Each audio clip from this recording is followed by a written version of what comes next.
بسم اللہ الرحمن الرحیم۔ السلام علیکم، میں آپ کا میزبان سمیع ابراہیم اور آپ ہمارا سوشل میڈیا دیکھ رہے ہیں۔ ایکچولی آپ 66 نیوز دیکھ رہے ہیں اور آج 6 جون ہے اور ہفتے کا دن ہے اور میں اسلام آباد میں آپ سے مخاطب ہوں۔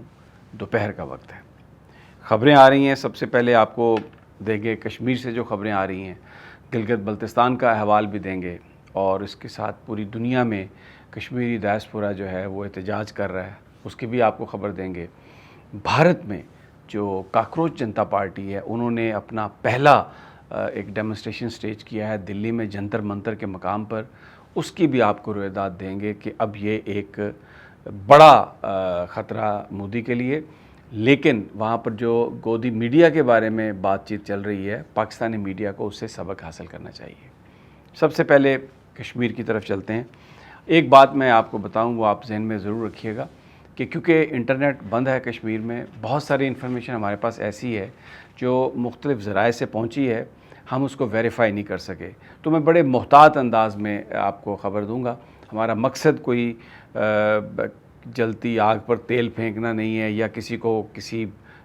مظاہرے کے لیے اکسانا نہیں ہے، لیکن ہم یہ سمجھتے ہیں کہ جو انفارمیشن ہمارے پاس ہے وہ آپ کو ملنی چاہیے۔ سب سے پہلے تو یہ خبر آئی کہ رات کو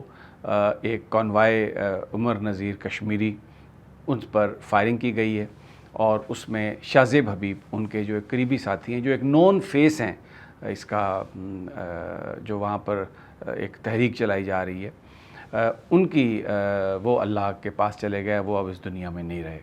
یہ شاہ زیب حبیب صاحب کے حوالے سے اس سے یہ خبر جب پھیلی تو جنگل کی آگ کی طرح پھیلی، حالانکہ انٹرنیٹ بند ہے، لیکن بہت بڑی تعداد میں لوگ وہاں پر جمع ہوئے، ہاسپٹل کے باہر جمع ہوئے اور آلموسٹ انہوں نے ہاسپٹل کو ٹیک اوور کر لیا۔ وہاں پر جو لا انفورسمنٹ کے لوگ تھے، لوگوں کی تعداد کی وجہ سے اور ان کے کیونکہ دے ور ویری ہاسٹائل، تو ان کو وہاں سے جانا پڑا۔ صبح کے وقت وہاں پر آنسو گیس بھی چلائی گئی،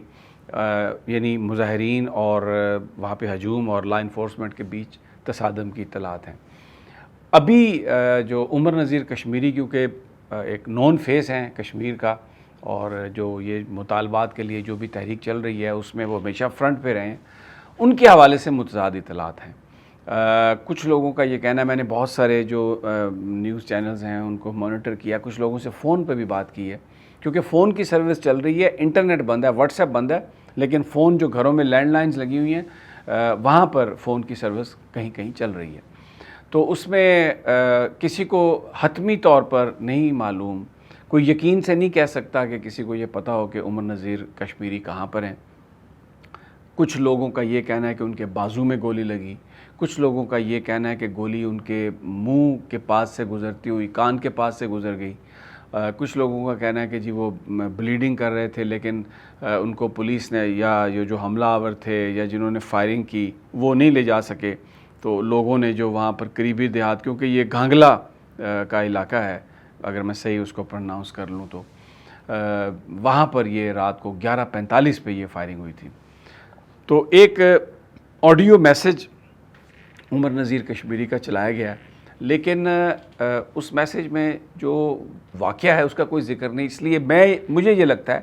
کہ یہ اس انسیڈنٹ سے پہلے کی وہ آڈیو انہوں نے ریکارڈ کروا کے رکھی ہوگی، جس میں وہ پرامن رہنے کی تلقین کر رہے ہیں اور کہہ رہے ہیں کہ میں ٹھیک ہوں۔ جس طرح عمومی طور پر جب کوئی احتجاج شروع ہونا ہو تو لیڈران کی اس طرح کے آڈیو میسیجز ریکارڈ کر لیے جاتے ہیں کہ اگر کہیں پر سچویشن، حالات جو ہے وہ قابو سے باہر ہو رہے ہوں، وائلنس ہو رہا ہو، تو لوگوں کو ٹھنڈا کرنے کے لیے اس طرح کے میسیج چلائے جاتے ہیں۔ میرا اپنا ذاتی خیال ہے کہ فائرنگ کے بعد سے کوئی ان کی آڈیو جو ہے وہ نہیں آئی اور وہ کہاں ہیں کسی کو نہیں پتہ۔ زندہ ہیں، میں نہیں کہہ سکتا کہ وہ زندہ ہیں یا نہیں، میں اس کو کنفرم نہیں کر سکتا، لیکن کوئی ایسا بندہ نہیں ہے جس نے یہ کہا ہو کہ میں نے ان کو دیکھا ہے۔ اب شام 6 بجے جو صابر اسٹیڈیم ہے راولہ کوٹ کا، وہاں پر نماز جنازہ ہے شاہ زیب حبیب کی، اور کال ہے لوگوں کو کہ وہ جنازے میں آئیں۔ پونچھ ڈویژن جو خبریں آ رہی ہیں مختلف جگہوں سے، چھوٹے بڑے شہر سارے بند ہیں اس وقت، اور لوگ جو ہیں وہ نماز جنازہ کے لیے راولہ کوٹ کی طرف جا رہے ہیں، اور اس وقت جو ہے اشتعال جو ہے وہ بہت زیادہ ہے۔ دوسری جو خبر یہ ہے کہ جو اوورسیز ڈائسپورا ہے کشمیریوں کا،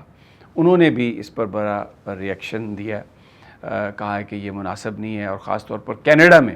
وہاں پر ایک احتجاج بھی ہوا ہے۔ جو انہوں نے اور احتجاج پلان کیے ہوئے ہیں وہ لنڈن میں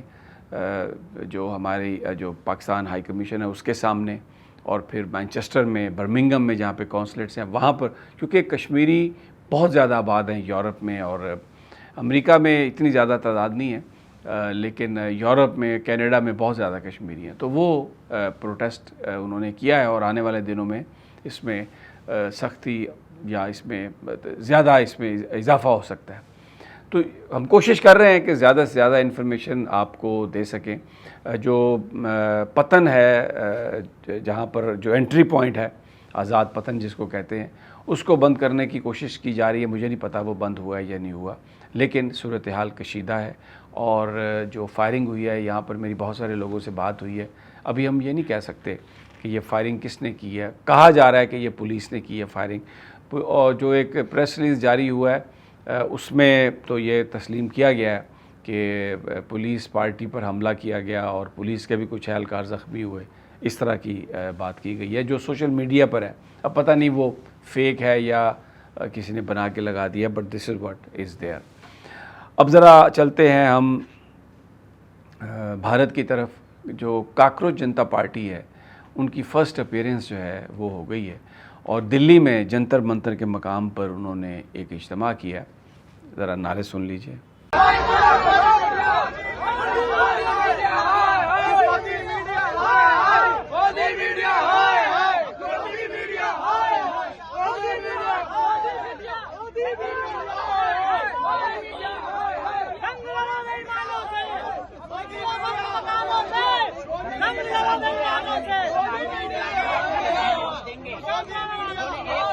اس میں وہ میڈیا کو برا بھلا کہہ رہے ہیں، اور جو ڈیمانڈ انہوں نے کی ہے اس سے پہلے، وہ جو وزیر تعلیم ہے بھارت کے، ان سے کہا ہے کہ وہ استعفیٰ دیں۔ اب یہ میں نے میڈیا کی بات آپ کو میں نے اس لیے سنائی کہ میڈیا کو مودی سرکار کنٹرول کر رہی ہے اپنی مرضی کے لیے، اپنی مرضی کے ساتھ ساتھ وہ جس کو چاہے وہ ایول بنانا چاہیں وہ ایول بنا دیتے ہیں۔ میڈیا ان کے مکمل کنٹرول میں ہے۔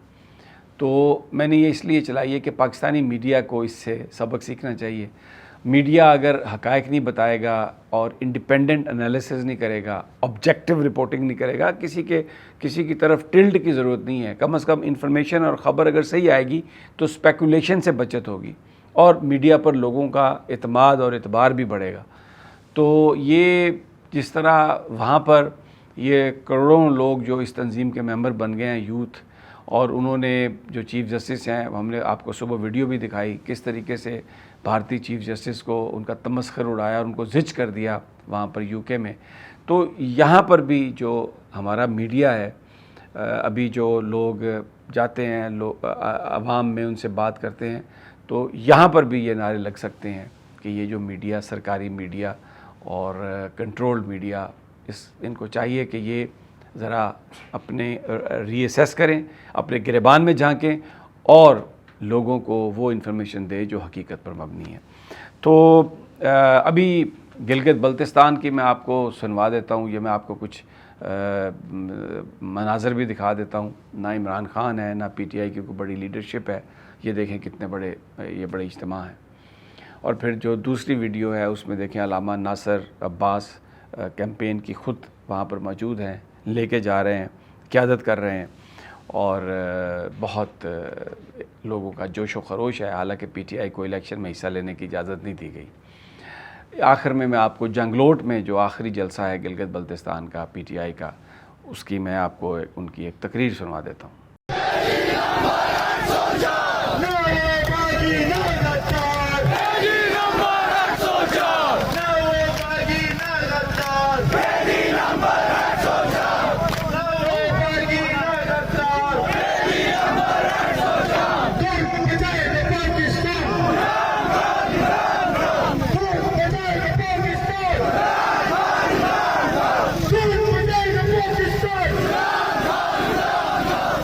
بڑا ایک بھرپور انداز میں تحریک انصاف نے لیڈرشپ کے بغیر وہاں پر کیمپین چلائی ہے، اور اگر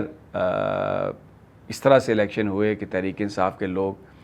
فارم 45 لینے میں کامیاب ہو گئے، تو بہت سارے لوگوں کی یہ رائے ہے کہ وہ الیکشن میں ان کے آزاد امیدوار یا کسی دوسری پارٹیوں کے ساتھ جو الحاق کر کے الیکشن لڑ رہے ہیں وہ سرپرائز دیں گے۔ مجھے اگلی ویڈیو تک اجازت دیجیے۔ اللہ نگہبان۔